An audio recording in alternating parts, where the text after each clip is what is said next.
So for me personally, when I felt the most activity, I guess, and like for me, when I think back on what made a place the most haunted, it's based off of my own bodily physical reaction.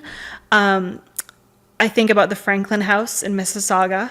It's now a bar, a restaurant that you can go to. We investigated it at like 3 a.m, but we like heard bar stools moving downstairs when we were upstairs. And then vice versa, when we were downstairs, we heard things like moving like crazy. And that was a location where I was like, wow, these things are happening.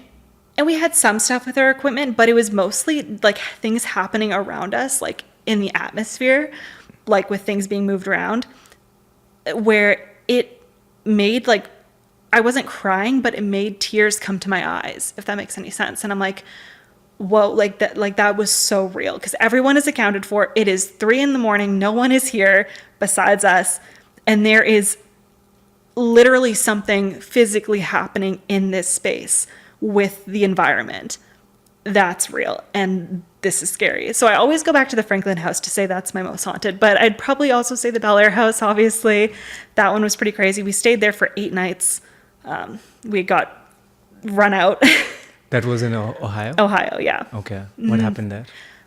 So when we went for 1 night back in the beginning of the year, and then in the summertime we came back and we stayed there for 8 nights. So we now hold the second all-time record for longest stay in that house. Top stay for Canadian teams. And we had a number of experiences during those 8 nights. Someone did get their back scratched. We had a couple new friends from, I think it was West Virginia. They came and stayed a couple nights with us during that time. And the last night they were there, we were doing an Estes method up in the attic, which is said to be like in front of one of the portals. One of the portals up there anyways. Mm-hmm. And we were doing an Estes, and I was sitting beside this kid, okay? I was sitting beside him, and he keeps complaining about, like, heat. He's like, my back feels hot.